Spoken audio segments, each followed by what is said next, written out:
in hopes that maybe one day we'll get paid to do this. Perfect. I love it. This is a great plan. This is very forward So, thinking. We're starting with breakfast. yeah, we're starting with breakfast. So here's the thing. It is 10 a.m. on the East Coast. I have already put in almost, well, not a full day. I put in a half day's worth of work already. So my schedule is completely fucked.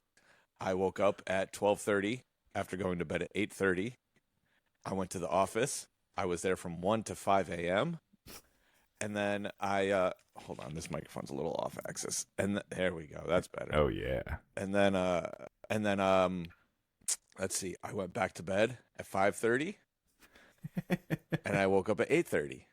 So now we're here. Now we're here. Yeah. So after chasing my lunatic child around and my lunatic wife around, I scrambled to get myself together, and I'm about to eat breakfast. So what's the bill of fare today? So this is a brand called Symbiotica, and let's see, we have Heart Health. This is orange cream. Mm. The weirdest part about this is the combination of flavors. Like the goo is weird enough to ingest, but then when you add all the flavors together, the way that I do, because I just slam these one right after the other, it's quite the jolt to the system. So it does the trick. Not only does it keep me alive, but it also does get me moving. I've already had 2 cups of coffee this morning. So nice. Let's see. So we have orange cream Heart Health. Parade of flavor. Yeah, we have citrus vanilla vitamin C. Mm. We have citrus vanilla. See, I think they changed this flavor recently. Citrus vanilla glutathione. We have vanilla chai golden mind. And then we have vanilla sea salt liquid colostrum. So lots of vanilla, lots of orange. Citrus, vanilla, chai. Yeah. And then the salt. Yeah. So this liquid colostrum stuff tastes like fucking cookie dough. This is the chaser right here. This is the final boss of these goop packets, but they're so good. So what is it? It's those flavors, but like it's different nutrients and supplements. Okay. So one is brain health, one is heart health. One is just straight up vitamin C, I guess. Oh, it's good. Glutathione is some like antioxidant, blah, blah, blah thing. It's supposed to be good for your gut and skin, I guess. That's what they tell me anyway. Listen, I didn't pick this stuff out. My wife did. This is what happens when you're in your 40s and you've done a lot of self-destructive things through your early adulthood. I do the same thing. Hannah she's like, here, we're taking these like mushroom pills now. I'm like, all right, cool. Yeah, so this let's go, lion's mane. This golden mind is liposomal mushroom thing. So yeah, there's mushrooms in this, I think. Nice. I do also have a mushroom tincture, both of the fun variety and of the not fun variety. Yeah. Do you? I need to start microdosing the fun mushrooms again. I haven't done that in a while. I haven't since the last time I saw Dave, I guess. Fair. Have you tried mushroom coffee?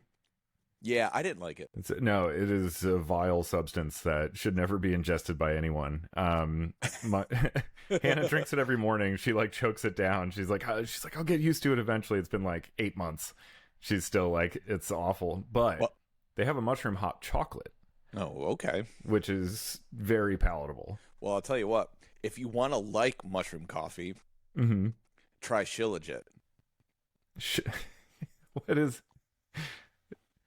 Is this a brand? Is this a street name? What is it? It is this resin that forms from some mineral base in like the Himalayas. And apparently it boosts testosterone like development naturally. Okay. So as you get older, you make less all that testosterone. stuff drops off, yeah. And the last thing I want to do is like go on TRT for the rest of my life. So trying to hang on by a thread any way I can. So Shilajit, and I don't know if it's all in my head or not. This is something I do in the afternoon. So instead of, or maybe in conjunction with my afternoon coffee, some days I don't put coffee in it. Some days I do. I do the Shilajit with hot water. It's literally resin. Like it's like black tar. Oh, okay. And then I've got this honey. I'm running out of the Hawaiian honey, the Manuka honey, but I've got this other like local stuff. But so basically it's like a teaspoon of honey and then 5 milligrams of this resin. And it is the worst thing I've ever put in my mouth. Is it worse than apple cider vinegar? I love apple cider vinegar. ACV shots? Oh, man. So, listen, I'm an Italian boy from fucking New York. Gotcha. I've been shooting vinegar since I was 5 years old. People watch me do this. People watch me do this, and they're like, you're a crazy person. And I was like, this is the least crazy thing I do. Yeah, that's... But Greg Ellis standard, this is not... It's no big deal.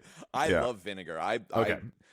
So I didn't try, doing ACV shots until I was like in my 30s, and it was one of those like, I know there's like insane health benefits to this, but it is I can't tolerate it. It's not worth it. I'll drink it. I could drink half a bottle of vinegar if you put in if asked to. The problem is like I taste it like the rest of the day. Oh yeah, you'll burp it up all day long. If it were just like, it's gross and then it's gone, fine, I can deal with that. But this is like, it is an ordeal throughout the entirety. I love it. Of my existence. I love it. If you open up my refrigerator, there are no less than like 8 different types of pickled vegetables.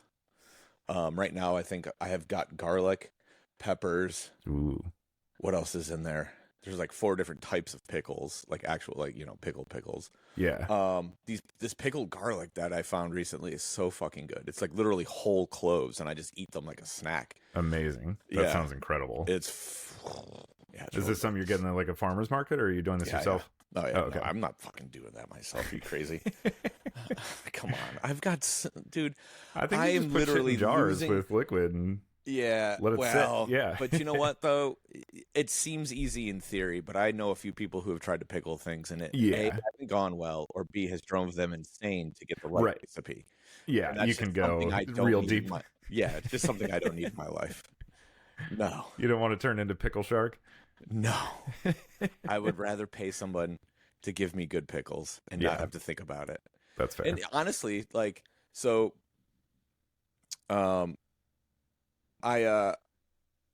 pickles, hot sauce, and I made there's a young fellow named Charlie who is a hot sauce maker. I don't know if there's a term for it or not, but it's a hot saucier. A hot saucier, yeah. Actually, wait, is that what he calls it the garden saucier, maybe? I got a picture of it here. Because saucier is a name for like a type of, I think in French cooking, like a type of chef that specifically makes sauces. But So Charlie, his brand of hot sauce is the garden saucier. So there you go. Nice. So a while back, apparently the word has gotten out that I love hot sauce pre this podcast. I don't know when I've talked about it in the past, but I love hot sauce. I've got like 20 different hot sauces in my cabinet. You did mention that. I don't remember when it came up, but I remember your voluminous amount of hot sauces has been brought up. So this kid hits me up and he's like, "Let's make a shark sauce." And I was like, and I'm sitting there and I'm thinking to myself, like, what haven't I tried? Like, what have I never seen before? Like, I don't want you to make me something that I already know that I'm going to like. I want you to make me something that doesn't exist. That was my challenge for him. And he's like, "Damn, bro." He's like, "Well, let's think about it." He's like, come up with a fruit and a thing or something. And cherry was the answer. Nice. He made me a cherry ginger hot sauce, and I actually got it yesterday.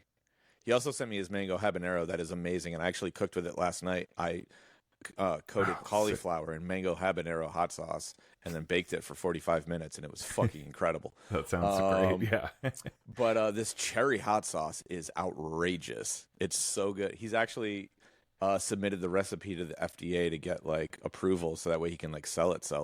Wow, that sounds amazing. Yeah, cherry ginger hot sauce is I would. It is hot as fuck though. Charlie, you what might kind need of to dial. peppers? I don't know. You might need to dial it back slightly. I didn't tell him this when I texted him, but I probably should have. But if he listens to this, then Charlie, dial the heat back just a smidge, because it is the test for Charlie. Yeah, we're gonna see if he listens to this podcast. Yeah.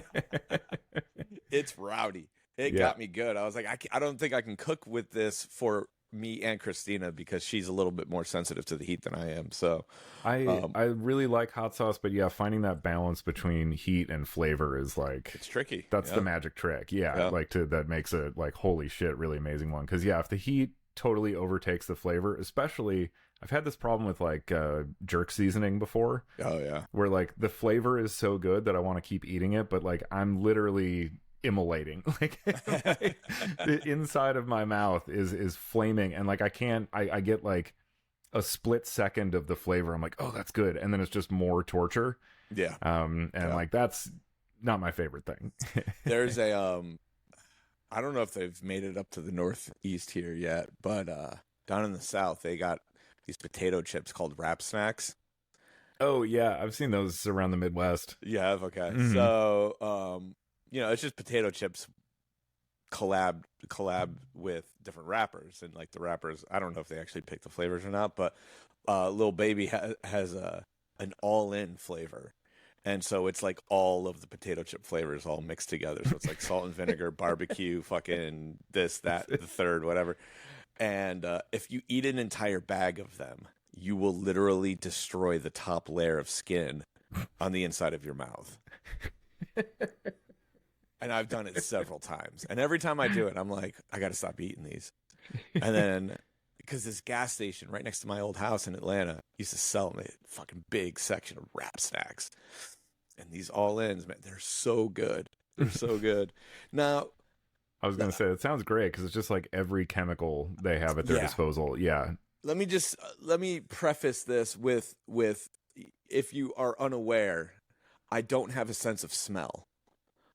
So my flavor palette, or whatever you want to call it, is slightly different than the average. I can handle all the crazy things, and I don't know, what that says about me, but I lost it when I was a kid in a car accident, and it's like a mild form of brain damage. And so strong flavors are my friend. Let's just put it that way. Sure, yeah. Yeah.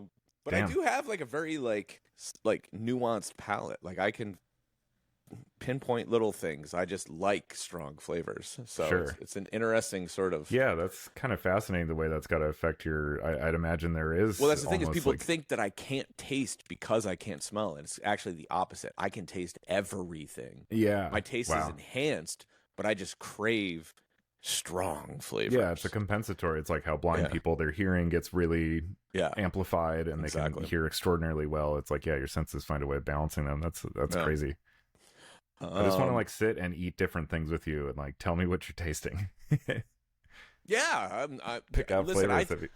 I do this with Christina all the time. I'm like, we should do a blind taste test, because she's always talking shit, and I'm like, your palate sucks, or your whatever. Like you, I don't know. Have you ever tried or heard of Miracle Berry? No. It's so it mirrors, it like flips your flavor palette.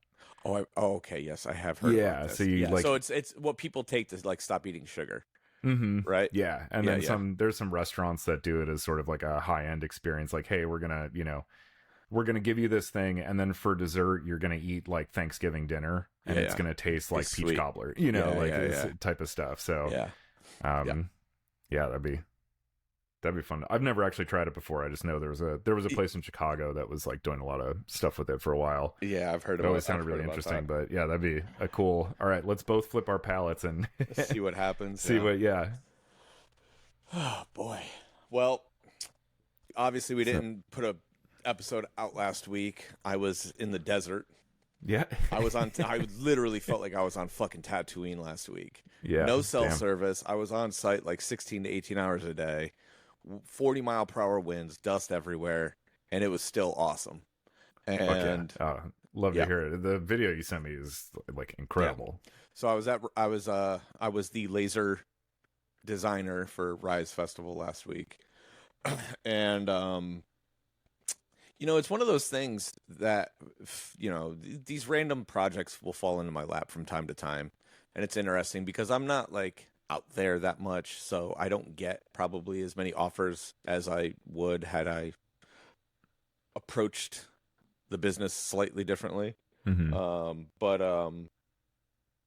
I like my distance, so to speak. But every once in a while I get an offer for an interesting project, and I usually, if it like pretty quickly, I'll be like, yeah, I think this is something I want to do. I'd say no to way too much stuff, probably, unfortunately. But this the one, opposite of the problem a lot of artists have. Yeah, I know. But this one was like, this is different, and so, without like going too, down the rabbit hole of like what my experience was, because at the end of the day, I was working. So like, I could tell you how special the Lantern Show is, but I can't tell you how special the Lantern Show actually is, because I don't get to experience it the way the people that are attending the festival get to experience it. Like I'm in all these meetings, so I know what's happening, and I know how the schedule is constructed, and I know how the different things are, and all the beats that it's got to hit, and so on and so forth. So there's, it's one of the interesting things of working in the entertainment industry, and I'm sure you can speak to this too, is like there's still magic there, but the magic is different. Mm-hmm. Yeah. And so this thing was one of the few times where I was like very envious of the fans, where I was like, man, I really wish I could just experience this like a normal person. Mm-hmm. Like that thought doesn't cross my mind very often. Right. But for this one, it really did. So I know they caught a bunch of heat online Friday because here's the deal.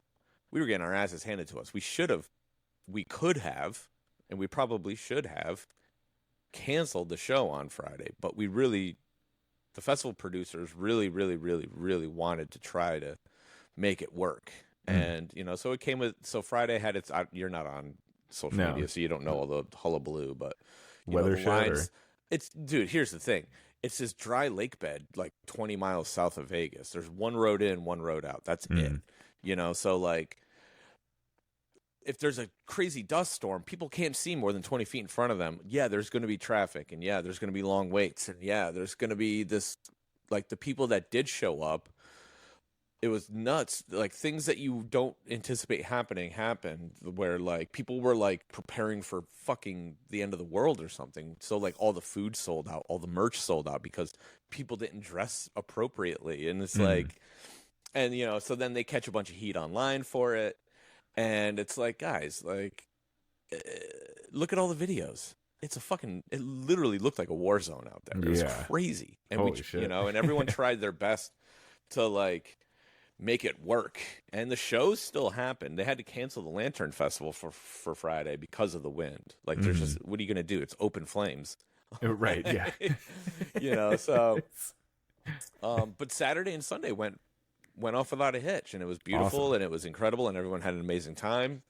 And so I just want to sing its praise, sing Rise Festival's praises, because it is a very special thing that they're trying to do out there, and I was very honored to be a part of it. And hopefully I'll be out there again next year, and maybe we'll see more familiar faces out there next year. I know I saw a couple of people.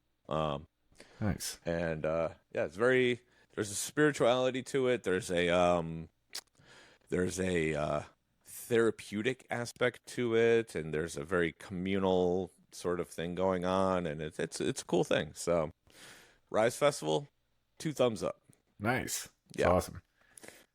Yeah, and What? I can vouch for the fact that if Greg did not actually have that experience, he would not be singing its praises right now. So that is honest, full on, real complimentary shit. Like, if you to hear you speak so highly of something, it's like, oh damn, they really must have done something pretty incredible then. Yeah, it's a cool thing. It's a cool thing. You're not an easy man to impress. So no.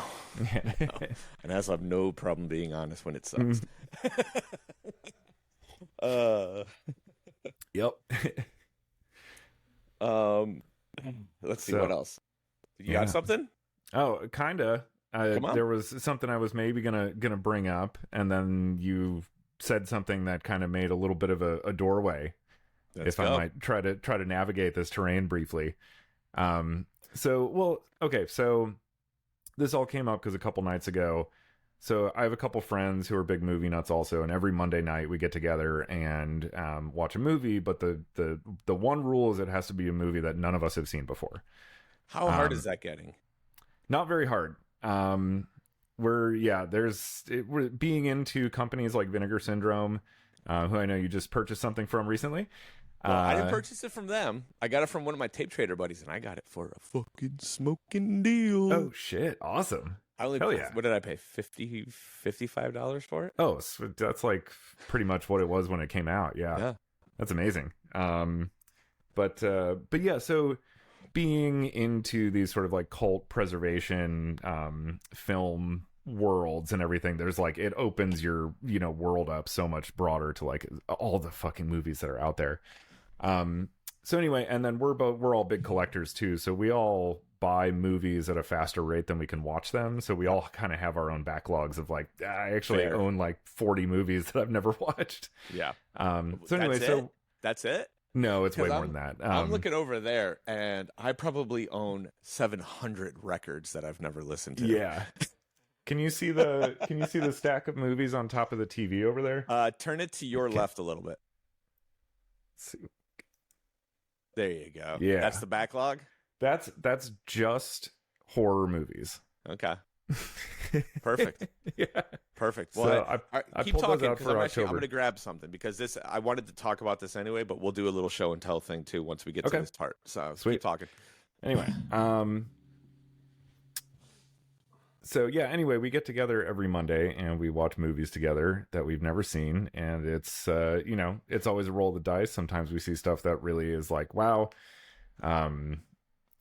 I can't believe we've slept on this for so long. This is, just unlocking so much more of the broader conversation that's been happening across the history of film. It's really cool always to catch glimpses of those where you see like the conversation happening from, one filmmaker to the next generation to the next generation. And, so anyway, this has been a really cool way of filling in a lot of those gaps. But for October, of course, we were like, let's watch, some horror shit that we've never seen.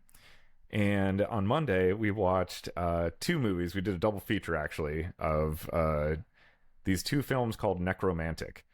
Oh, yeah. Are you familiar with these? I'm familiar with them. I've never actually seen them, but I know of them. That was same. It's amazing cover art, and like they have a reputation. They're the necrophilia movies. Yeah.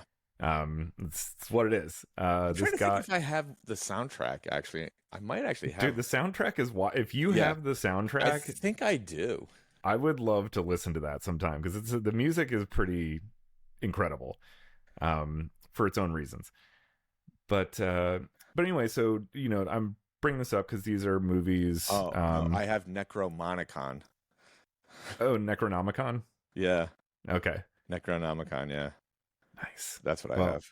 If you happen to come across the score for Necromantic or Necromantic 2, grab it. Okay. It's some wild shit. But anyway, we turn these on, and you mentioned, with the Lantern Festival, we don't experience things the way that other people experience them, and that certainly is true of things that we work on behind the scenes to create the experience that then they get to experience. Yeah. But also, it just, you spend enough time sort of behind the curtain, and then even when you're the one experiencing things that other people made, you're looking at it from the perspective of like, oh, you know, the construction of it. Yeah. Sometimes. So with film in particular, that's, you know, it has demystified, working in film has demystified a lot of film for me, because instead of just being like, holy shit, like, what is that monster I'm looking at? I'm like, oh, how did they make that? You know, like, is that all practical? Those are like really impressive effects, you know, blah, blah. Yeah. The ability to suspend disbelief is completely just demolished, because quick little just sidebar on this, just to give an example of, for me. So one year at for Fish at the Garden. Now, see, Fish is like the one like sacred place that I have where I try my best to just be a fan. Like, I don't go backstage. I don't, you know, I'm not hanging out. I don't get any special treatment. I pay for tickets. I do, you know, like, I'm there just like every other person. But love that. That's awesome. But it doesn't stop me from, like, you know, being distracted from time to time. And there's one time in particular where I thought I was going to lose my fucking mind. And because Fish does their New Year's run at the Garden every year, and it's 4 nights. And, you know, getting older means, you know, the endurance isn't quite what it was, what it once was. So a 4-night run is a daunting task. Yeah. And so Chris and I have kind of come to the agreement that 2 or 3 nights is plenty. And she's right. Unless I get a bug up my ass. And one year I got a bug up my ass. And I was able to get us a couple of tickets last minute for the first night. And so we rolled in, and they were behind the stage. And because so in MSG, Fish does audience behind them also. There's no curtain. And so you can see all the moving trusses and everything from a different perspective. And what I quickly learned was that beautiful rig, when you're staring at it from the right side of the stage, is not nearly as beautiful on the back side of the stage. Sure. And every little thing, and I was like, that looks wrong. That looks wrong. What the fuck's that doing? What's going on? I was seeing things that I had never seen before, and I literally spent the entire first set losing my mind because I was so distracted by the backside of the light rig, because they put so much care and effort into making sure that it looks right to most of the audience. But there are just certain things that you just are out of your control to make all of that work. There's all these different, you know, things happening and safety measures, and this cable slack needs to be this thing and this, and it's nothing that they're doing wrong. It's just, it just is what it is. Yeah. And I could not, for the life of me, stop fixating on this fucking light rig for an entire set of music. It was driving me crazy. I finally called one of the guys. I was like, yo, you got to get me out from backstage, from behind the stage. I can't be back here. I'm losing my mind. I'm having a terrible time. Yeah. I don't even know what they played the whole first set. Yeah, dude, it was crazy. So continue. That's my little version of you know. Yeah. Well, I love that you have that too much. Yeah. I love that you have that space you can go to, though, where you're just like, no. I'm just a guy, you know, at this show. That's awesome. Yeah. But yeah, so anyway, so with film in particular, and I mean, I've been watching, you know, horror movies, quote unquote, scary movies, disturbing movies that maybe shouldn't have been made for a long time. So I'm pretty like used to this. What was that Japanese movie that I stumbled upon that you told me I should not buy? Oh, Guinea Pig. Yeah. Yeah. I believe you had stumbled upon Guinea Pig 3 or 4, which was a mermaid in a manhole. Yeah, something like that. Yeah. I mean, you know, if you're feeling adventurous, I'd go for it. But disclaimer, adventurous is a massive understatement. Yeah. But so Necromantic going in, I was kind of expecting, you know, for it not to be all that much, you know. Like I've seen plenty of weird fucked up movies before, some dealing with necrophilia. This one I know is like the necrophilia movie, made by this German guy named Jorg Bootgrit, which is a pretty impressive name. A lot of hard consonants there. It's great. But anyway, so, you know, and especially with horror and things like that, again, like I'm very detached from a lot of the actual horror. I haven't been actually like scared by a movie since like I saw Texas Chainsaw Massacre when I was like 12, you know, or something. Yeah. Everything else that I love about the genre is more, sure, like I've been tense, held in suspense, things like that, impressed by these movies, but never actually like, oh my God, I'm fucking terrified. I would kill for someone to make a movie that could actually scare me again. So I would love to feel that. Is your inherent reaction to laugh? Because that's how I feel whenever I watch horror movies. I find them hilarious. Yeah, oftentimes they are quite hysterical. Yeah, sometimes that, you know, like the ones that are effective, I'm more so just like in awe of them. Okay. Because of like how they've managed to, you know, do something different with the genre or create a really compelling, you know, villain or creature or like whatever it is they're trying to do, you know, things like that. I'm more so like, okay, cool. I'm looking at it again from like a standpoint of how they made it effective as a film and not just like letting it affect me, right? So what's your take on this? Because from what I understand, the Terrifier franchise is kind of like taken off like a rocket ship.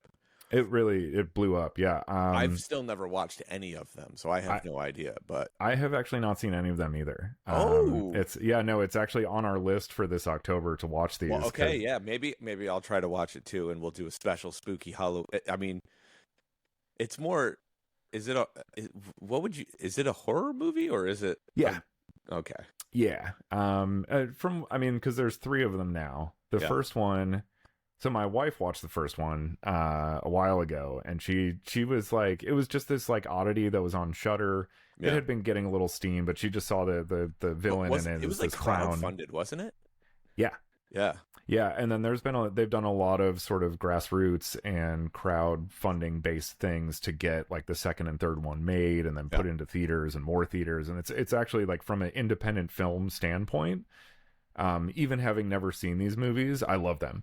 Yeah. Just because of like the success story they represent and like how rare that is nowadays, and that this was like literally just they got it out there, they found their audience, the fans fucking loved it, and like everybody kind of agreed we need more of this. Yeah. And they were all able to work together as a community to like make it happen. And that's the best case scenario for the like social media interconnected world that we're in now, as far as like, you know, the forwarding of film. So like, yeah, I love that it's been so successful and all that. So I do want to watch them. I think part of me is like afraid that I'm not going to like them because I love their story so much. I'm like, what if it sucks? And then also I want to say the second one is like 2.5 hours long. That's too long for a horror movie, isn't it? A horror movie is like 90 minutes. Yeah, and say 75 to 90 is all you need. That is the sweet spot. So that was kind of like deterred me a little bit as well. But anyway,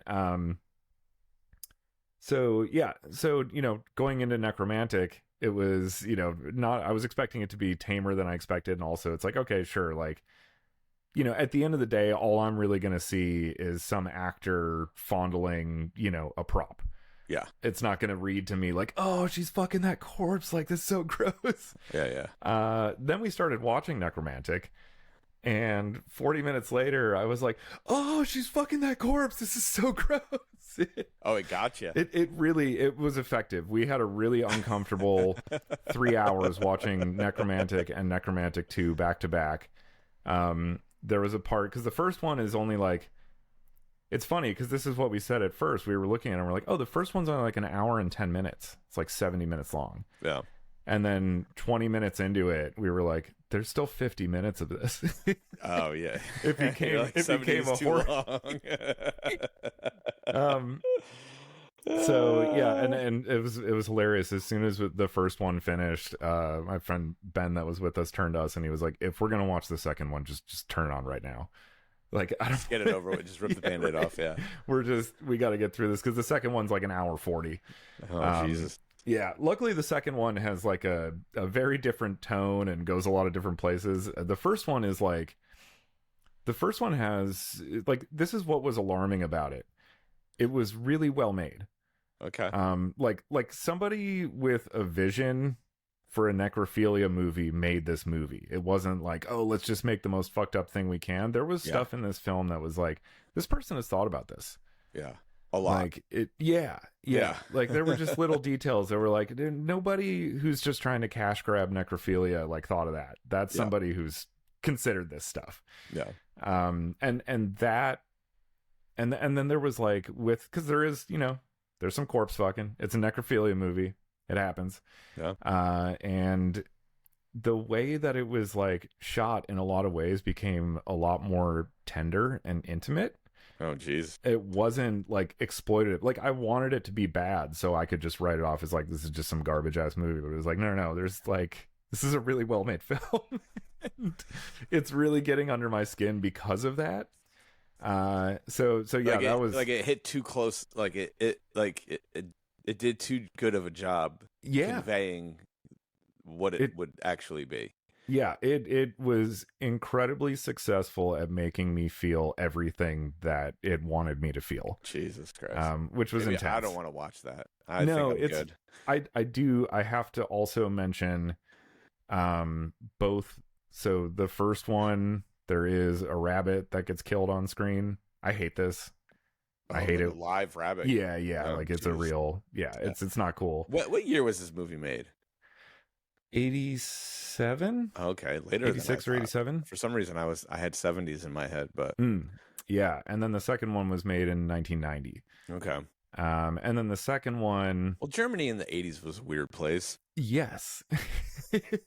So, all right. One of my friends was like, "Well, man, what was going on in Germany in the 80s?" And we both looked at it and we're like, "A lot." Yeah. It was pretty crazy place. I mean, that's like the fall of the Berlin Wall and all that shit, right? Yeah, it was like 80s, really. Yeah, that's right around the same time.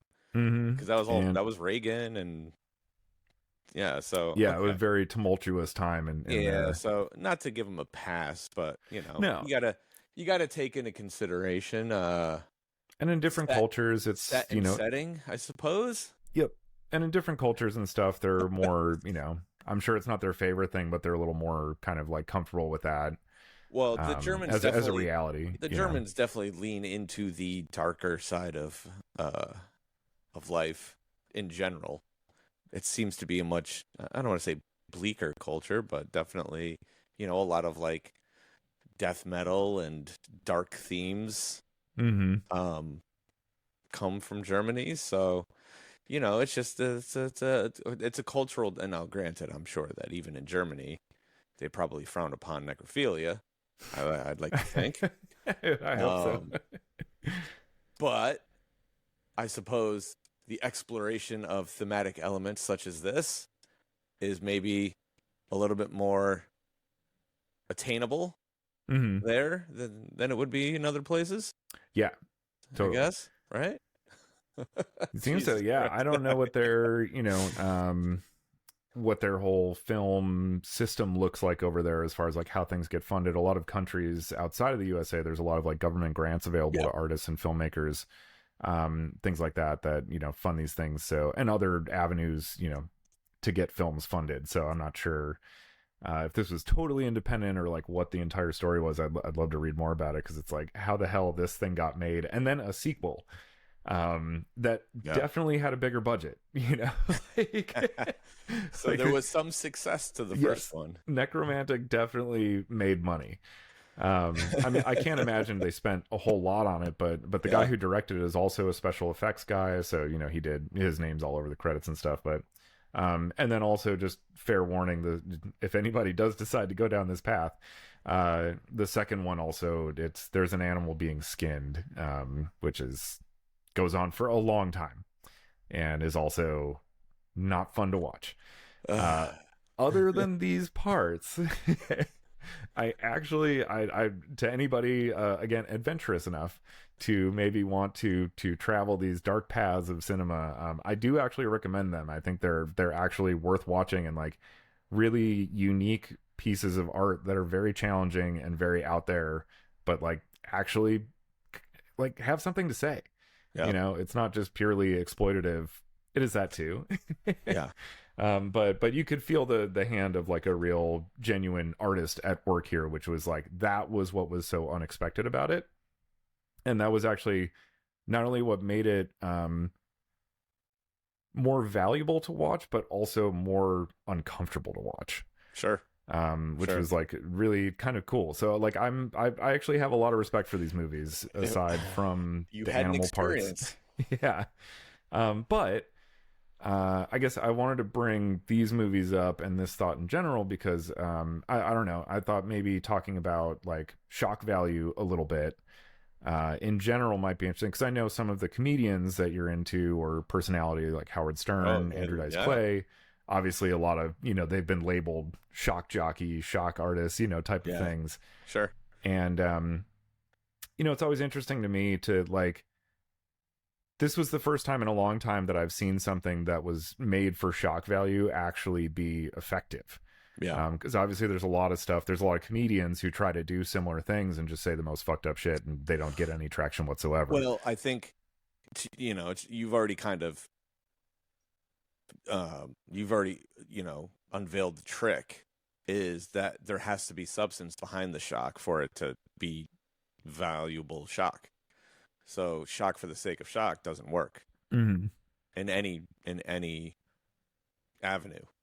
You know, the reason why like people like Howard Stern, his shockingness was balanced with honesty and integrity to, you know, if you want to look at it that way, you know, and valuable information and so on. So like, and with comedians, it's a little different because I think like Dice is an interesting example. You threw his name out there. He was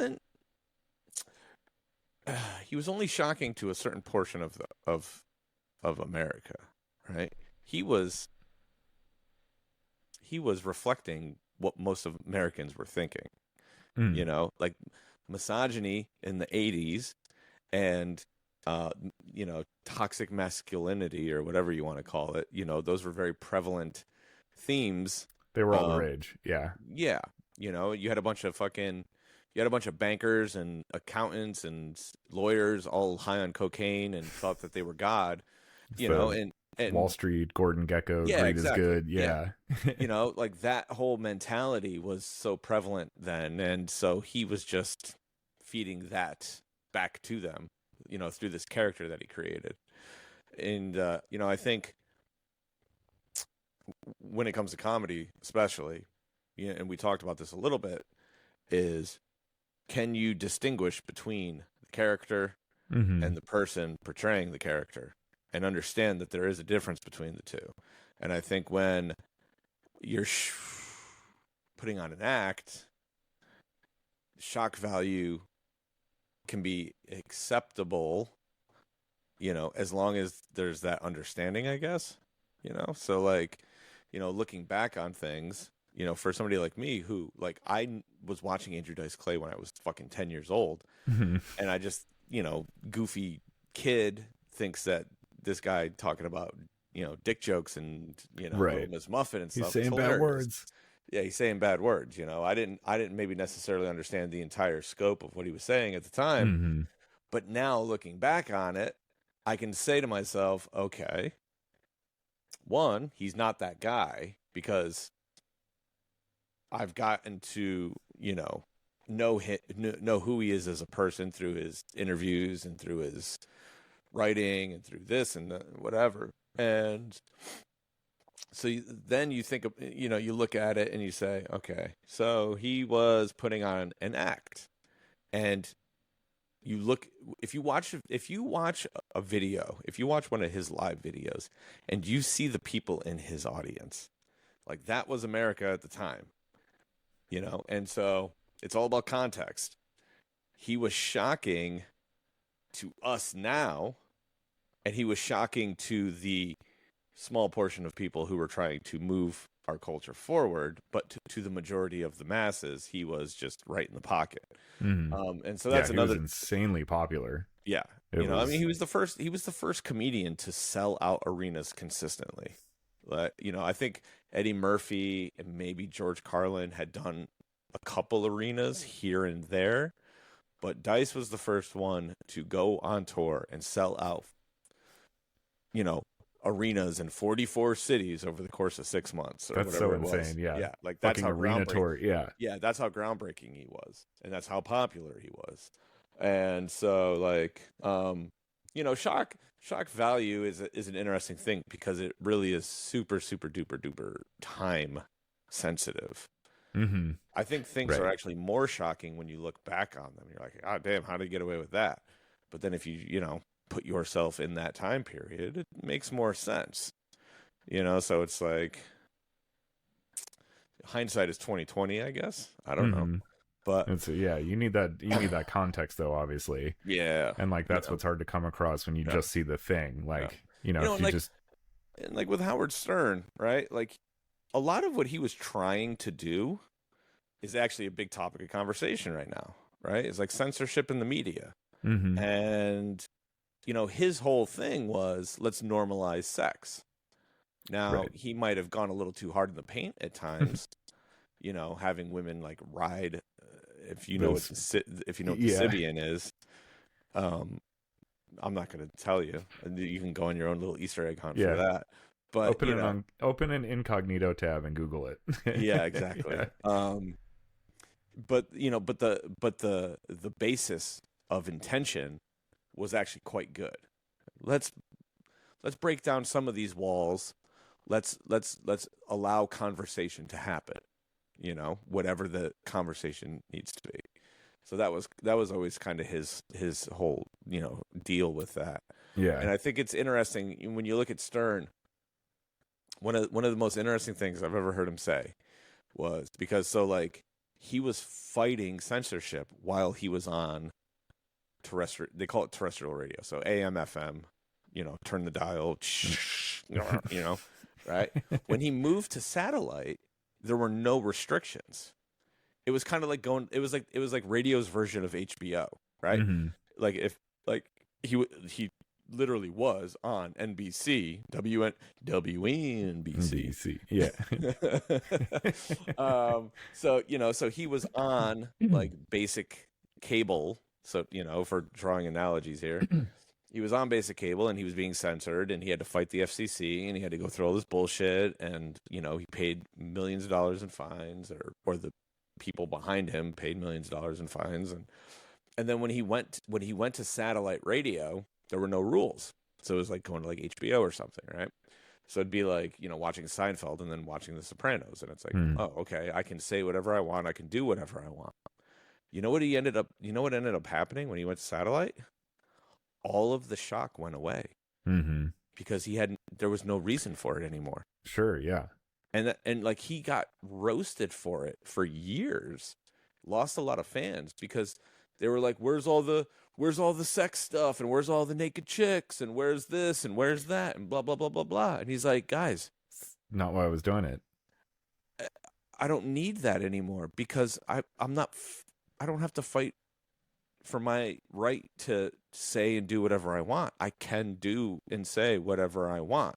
Now I would like to have meaningful conversations and have more nuanced comedy bits and so on. And what he's done in the last 10 years has been like a huge gay rights activist essentially.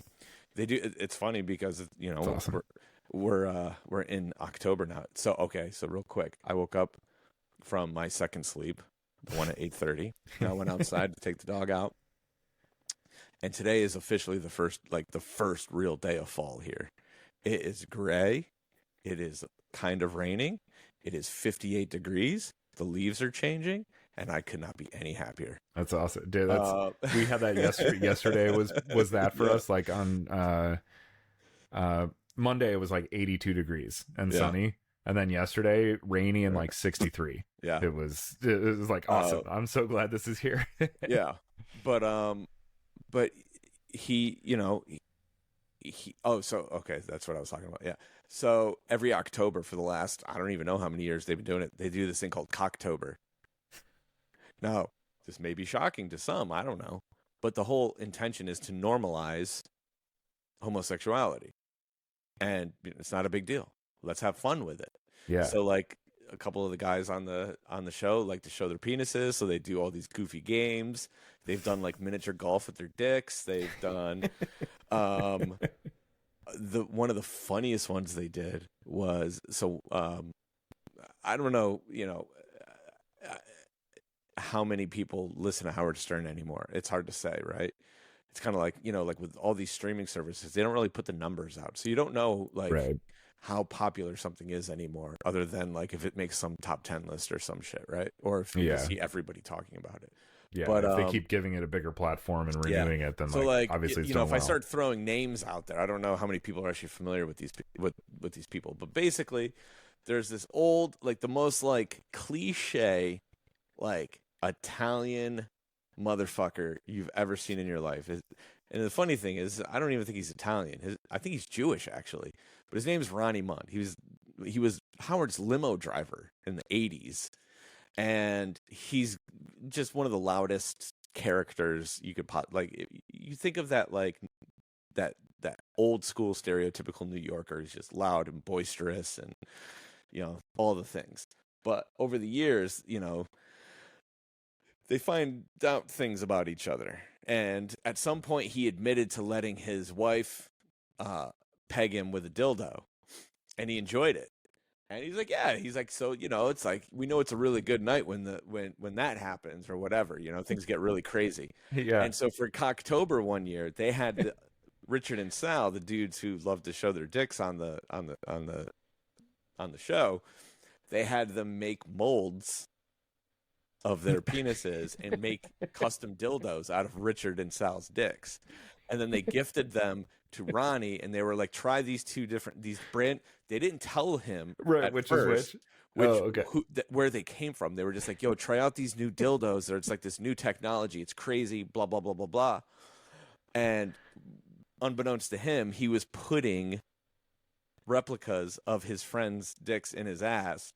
And, God, this is not going to fucking be kosher on YouTube. But maybe it will be. I don't know. We'll see.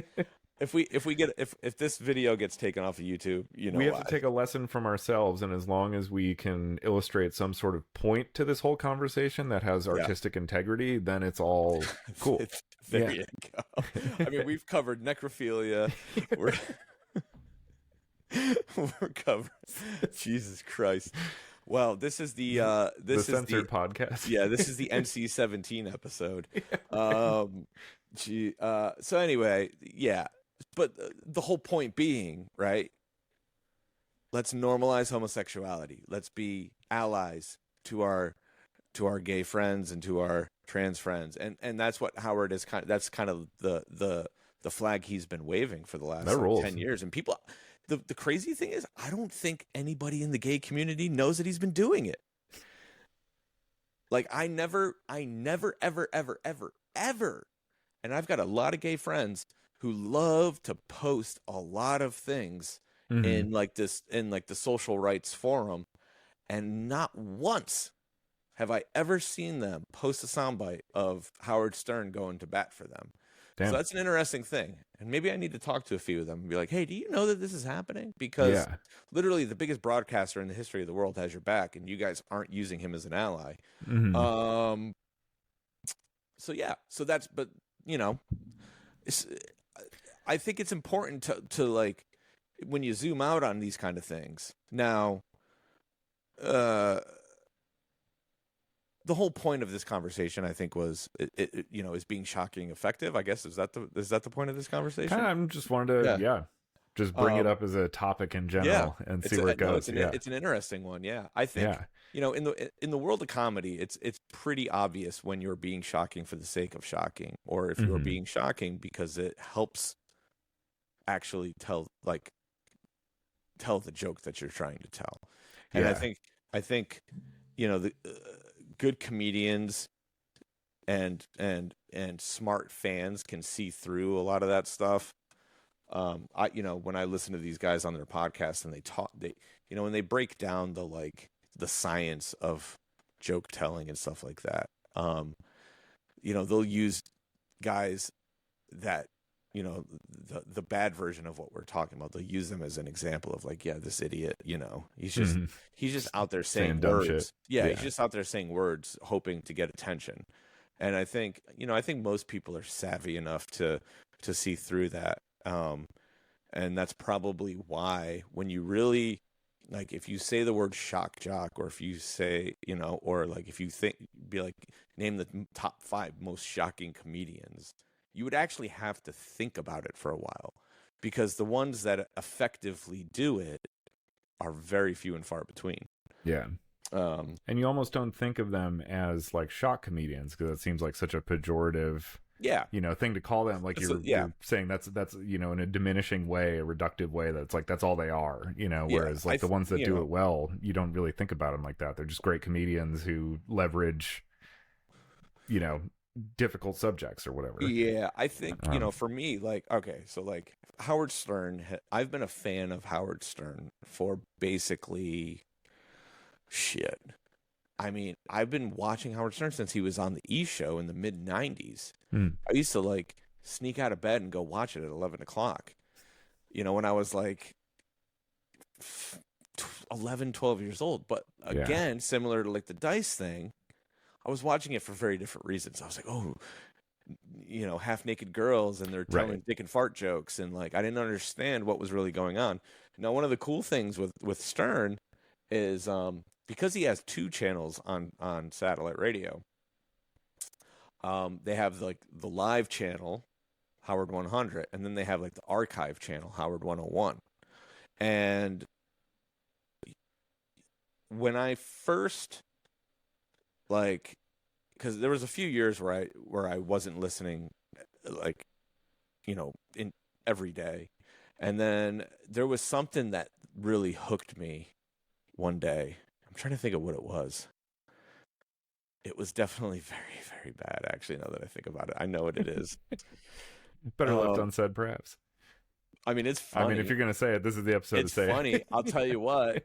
If he did it now, he probably, like, I mean, but I guess at this point, Howard Stern is grandfathered in. You can't cancel Howard Stern. Right. Even though they tried to this year. You just can't. You know, he's just one of those guys. He's an institution. Like, there's nothing he can do short of, you know, killing a midget and a hooker to fucking, you know, be gotten rid of. Live on the air. Yeah, exactly. Right. But no, they were doing this. Gosh, you know, and here you go to like setting sort of thing where it was in the midst of like the whole like Iraq. I think. Well, no, it was later than that. So I guess this would have been Afghanistan. I don't know. It was in the mid 2000s at some point where like, you know, American pride was still pretty strong and like things were not going, you know, it was easy to shit on people in the Middle East then. Yeah, and post 9/11 jingoism was pretty strong still. Yeah, and they were doing this like, they were doing this bit where it was like the Taliban hotline or something like that. And it was basically like they were doing like contests to like, you know, but so he was like the hotline operator, and he was talking in a really ridiculous, like, you know, Indian accent or something, or Middle Eastern accent. And it was like, oh no, it was customer service for terrorists. That's what it was. And so like, so terrorists would call in and they would be like, I'm having issues with this car bomb. I need your help. And shit like that. And like, that's what it was. It was actually quite funny. But that's what I mean. It got me back in because I was like, this is outrageous. But when you think about it, he was like, because I think it was, you know, I think this was probably around the time where like call service centers really became like a thing that was outsourced to India and Pakistan and so on and so forth. So he's like, so who do the terrorists call? Are they calling someone in India or Pakistan, or are they call or is that call center somewhere else? Yeah. You know, for customer service. That was the whole premise of the joke. Now it's all coming back to me. Yeah. And so then it's like all these terrorists like calling with like absurd scenarios of like how their like death devices aren't working and shit like that, or like, am I actually gonna get like whatever the promise is of, you know, if you die a noble like death, 100 virgins or whatever. Am I really gonna get 100 versions? Because if I only get 90, is this really worth my time and shit like that? You know, it's kind of a deal breaker. Yeah. And like, so like that was the bit that got me back, like really back into Stern. I was like, dude, this is some wild shit. Yeah.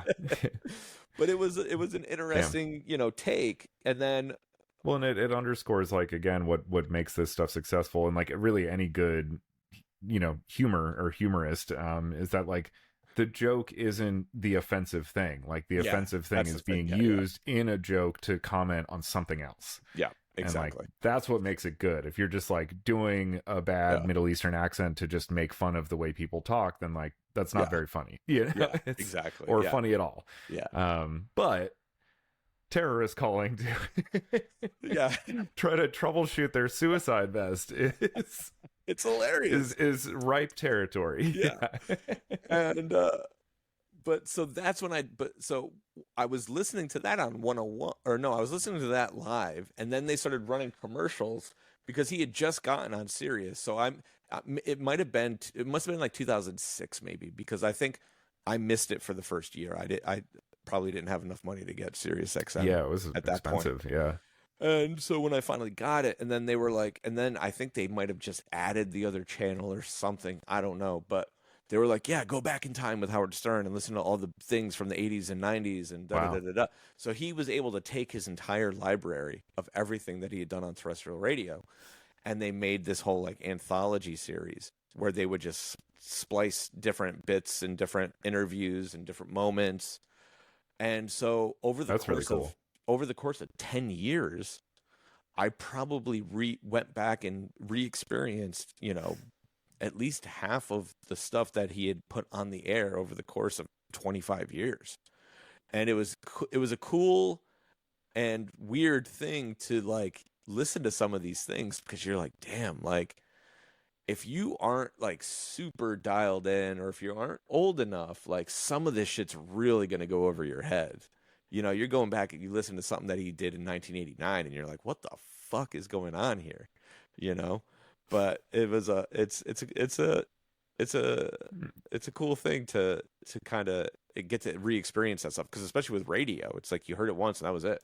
Right, it's gone. There was no reruns. There was no, you know, unless you were sitting there like a fucking lunatic, you know, taping recording every episode. Everything. Yeah. So, damn. Yeah, the Dice Clay stuff too was interesting. I remember, because that was definitely like when he was around and popular and I was a kid, it was same as you. I just thought he was the guy who said the bad words. And it was definitely like a very big learning experience, though, that was like years later when I kind of understood like what he was really doing. Yeah. That was kind of the first time, you know, that I had an actual experience to draw from in that kind of context, where I could realize like, oh my God, actually, no, he's just mirroring what he's seeing, you know? And then it's like, if people are leveraging this criticism against him, that like, oh, you're obscene, you're blah, blah. He's like, well, guess what? I'm you. Yeah. You know, if you're saying that about me, then you're saying it about yourself. And maybe that's what's making you uncomfortable, is this look in the mirror and not really what I'm saying, you know? And it's crazy. He's one of those dudes I never expected to learn like a life lesson from, you know? And that's most successful comedians. I think I said this last time. Like, comedy is a mirror of society. And so once again, like with modern comedy, right? Because we're kind, you know, everything's cyclical, right? And everyone keeps talking about the bro podcaster comedy mafia, you know, of like Joe Rogan and Tony Hinchcliffe and Shane. The Rogan sphere. Yeah, exactly. Yeah. But it's like, guys, they're a product of what this country has become right now, right? And they're just now. You can kind of slice this in half and say, well, yes, they fall in line in some ways, but they're also mocking it in other ways. and it's hard to distinguish between the two sometimes. And people are so quick nowadays to just be like, oh, he said that fucking blah blah blah blah, and then write him off. And it's like, okay, but well, you should probably listen to the other 19,000 hours of things that he said over the last 6 months, and you may have a different understanding of what this person actually is. So with Dice, though, because there was something I wanted to bring up, and I wish, because I think if social media had existed in what year did this come out? Let's see, 1990. Okay, so this is this is right at the peak of Andrew Dice Clay's fame. So he had an idea, and he partnered up with Rick Rubin, who was king of the world in 1990. Right? You're talking the biggest producer in the world and the biggest comedian in the world teamed up. Right? Guess what they did? They put out an album called The Day the Laughter Died.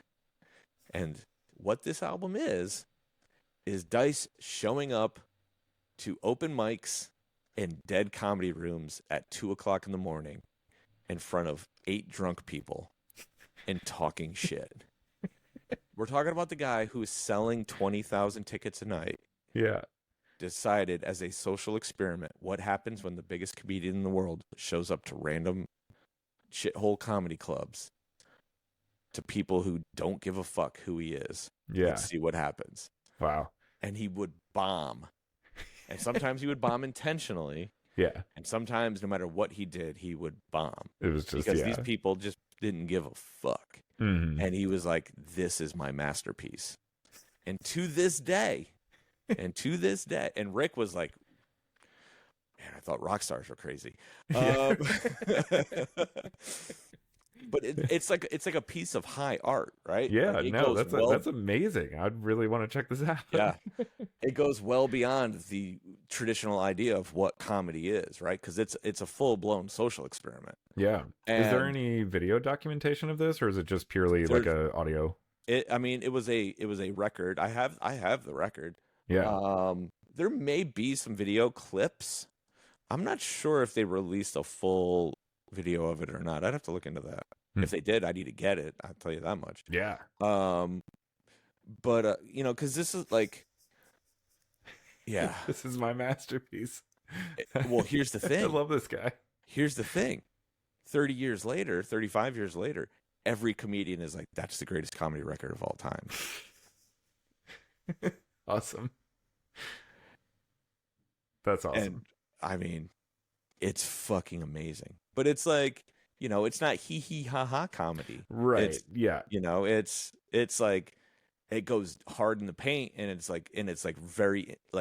very intellectual, which Dice was never ever accused of. Yeah. But he was, and like people he just went over people's heads more often than not. They saw that they judged him for like the surface of it, and right. But like he was putting on a show. Like he was up there, he was doing Elvis impersonations. He's like an incredible jazz drummer, so like he'd go up there and like play and that was the whole thing, was like Andrew Dice Clay is this loud, larger than life character, but then and then he went and put something out like this, and he was trying to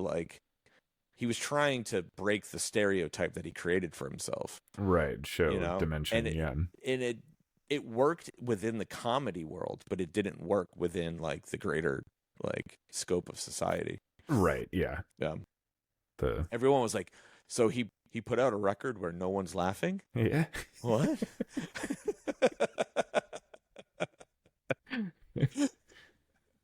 I mean, that is also an interesting like experiment for even like a big arena show.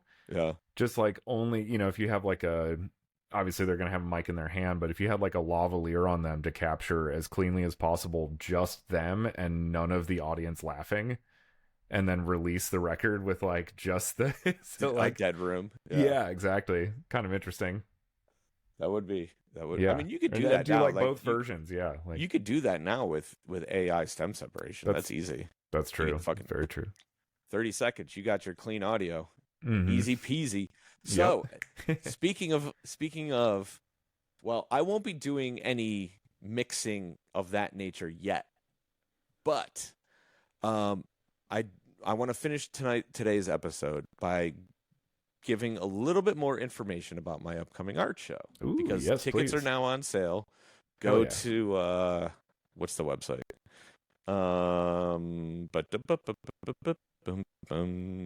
Good House something. I don't know. Let's see. Good House Social Club. Goodhouse.club. Goodhouse.club. Get your tickets for A Light Requires Darkness to Shine.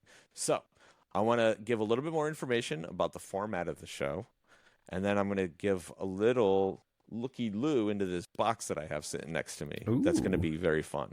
So, the show is broken up into 3 different discrete sections and sort of experiences. So the first section is going to be this like kind of cocktail hour open house thing. I think it's from 4 to 7 or 5 to 8, something like that.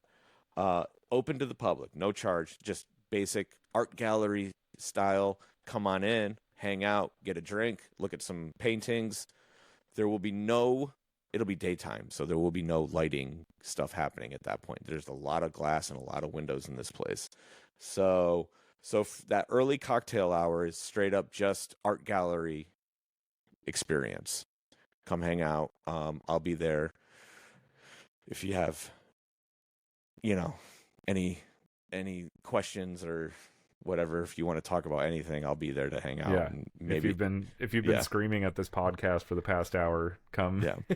Yeah. If you want to yell at me for letting Dorian talk about necrophilia for 30 minutes, you can. Or if you want to praise him for letting me talk about necrophilia for 30 minutes, that's also an option. Oh. Yeah. It's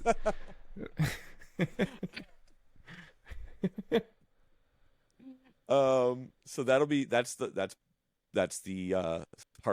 first part of the show. The second part of the show, this is the ticketed part.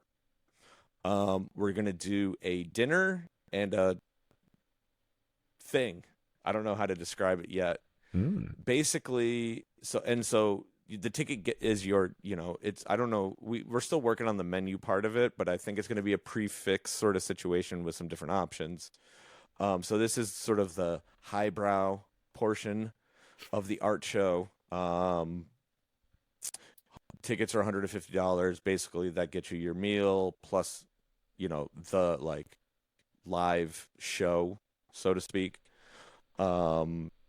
And what that's going to entail is basically I am in the process of creating a mix, sort of like a DJ mix, I guess. I don't know what you would call it because it's not going to be that, but it's going to be something. And I will be performing live visuals with this lighting installation that I am creating. And then very cool. And then the third section will once again. So if you have it, here's the thing, right? If you have a ticket, this is a small building. I think it only holds like 250, 300 people. So however many tickets we sell, if those people all stay, we're going to have very limited ability to bring more people in for the party version of this art show, which will be the late night sort of dance party where the lighting installation will kind of take on a new version of itself, and it'll be a little bit more goofy and fun, where the dinner version will be a little bit more serious and ethereal, I guess. So that's kind of the gist of how the day is going to play out. So it's going to be a very long day.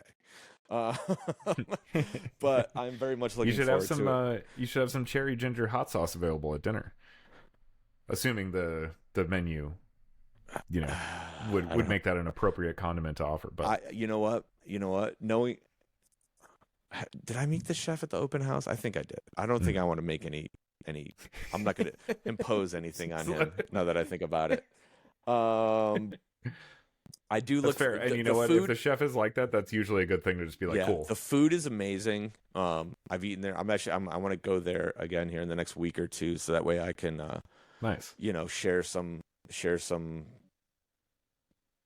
examples of what you might be enjoying, because the food's incredible. They take a lot of pride in the food that they're putting out.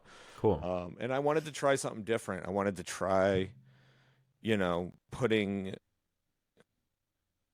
out something that wasn't what we normally do or what I normally do.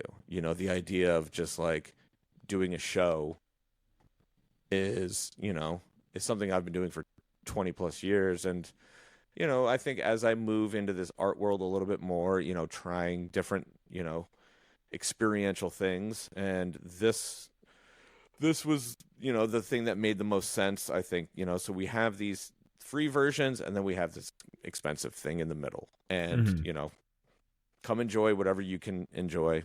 But so for the ticketed performance, I am in the process of curating this playlist that I will be performing to from my very expansive and obscure record collection. Mm-hmm. And so that was actually one of the things I was doing this morning. So I'm going to pull out a few of the gems that I found.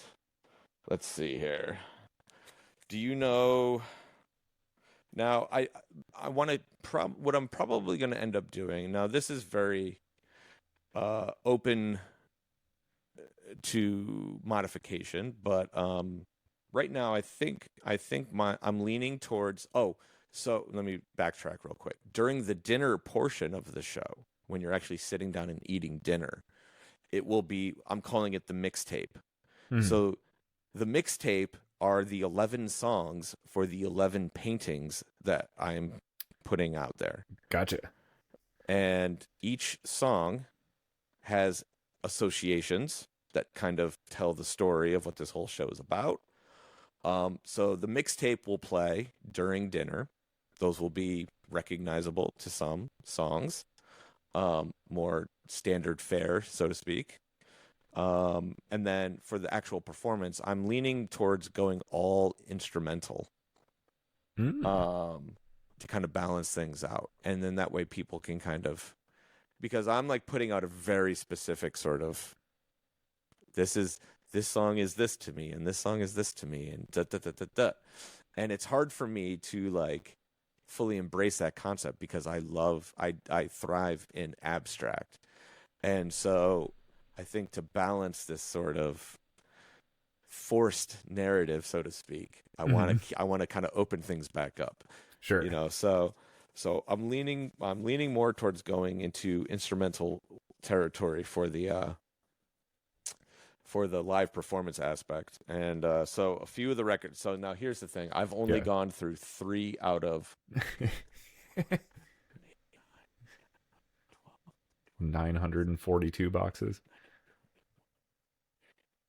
I've only gone through 3 out of 26 boxes. And I've already got 15 records here. So I'm doing pretty good. Yeah. First one that caught, and because it's the weekend before Halloween, there will be some horror, sci-fi, sort of spooky, weird, elements to this, but it will also be pretty, and it'll also be fun, and it's gonna be everything, right? So this is one of the first ones that I found. This is Space Thing. Oh, amazing. And Buck Rogers for adults. Yeah, that's the best tagline ever, right? So this is something that's it's made the short list. Yeah, that looks like a must play. This one will definitely find its way into the show. This it's called so the band's name is Sensations Fix, and the album is called Fragments of Light. And this is an Italian psych band. So this will be a fun one to find its way in. Cool. Yeah, right? Rock Italia. Who's been reading my diary? Yeah. So this is a very obscure Ennio Morricone soundtrack called Luminoid. Ooh, yeah. Awesome. Yeah. Full cover. Let's see. What else do we got in here? Oh, you're going to love this. Let me see. Where is this one? There's more Italian. What do we got here? Profondo Rosso. Dario Argento's Profondo Rosso by Goblin. Deep Red, Yeah. classic, all-time classic piece of Italian cinema. Great music. Oh, this is a more modern one that I found that I started this is actually still unopened, but I just pulled it up on Spotify because it caught my eye. Mm. It's called Spaces by Nils Fromm. And this shit is incredible. Oh yeah. So yeah, Ooh. this will be making it into the show for sure. Okay. Oh, cool. I'm writing that down right now. And where was the other one that I found? I thought of you instantly when I found this. Oh, here we go. Do you know that this exists?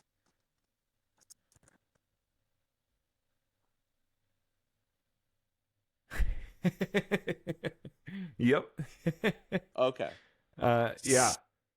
Poltergeist 3. Yep. I actually have all 3 Poltergeist soundtracks. I know that I have 2 floating around somewhere. If I remember correctly, here's Poltergeist 1. So here's 1 and 3. Nice. So I might make a little Poltergeist medley in the middle here somewhere of the show.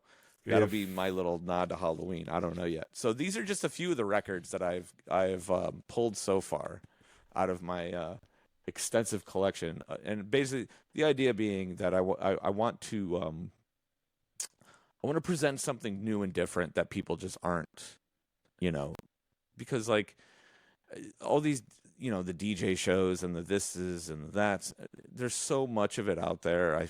It's become very, and like we're gonna do, like the late night show is gonna be a little bit more dance party style. I'm talking to my I know this really hot chick who's in this group called Mona Me. Mm-hmm. So I might steal some of her music to use for the late night set. I've only heard them once, but I was very impressed. Yeah. But yeah, I want to bring some new sounds and new, and they're old, but they're new. They're going to be new to most of you. And just present sight and sound in a way that maybe you've never experienced before. So hell yeah. I got a lot of work to do. So yeah, it's so crazy. I can't wait. I wish I could be there for it. Yeah. It sounds I've already got 2 paintings like pretty much done.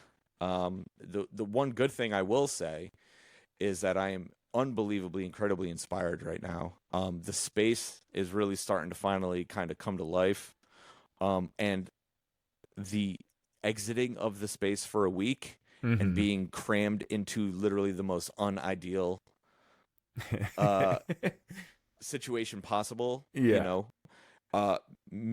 makes me want to be here even more. So like I'm ready to go. I hit the ground running yesterday. I've been going nonstop. I'm a fireball of production and creativity. So hell yeah. I'm really excited to try some new things.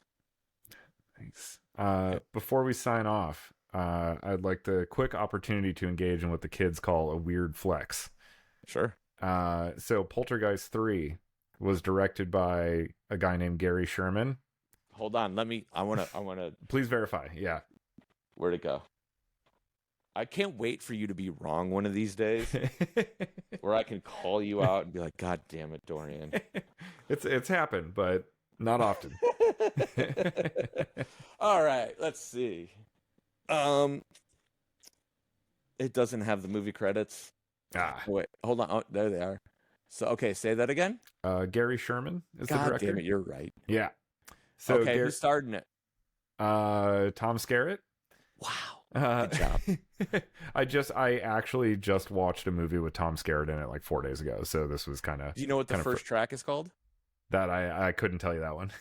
Meet the Friendly Window Washer. Ooh, oh. I have met Gary Sherman.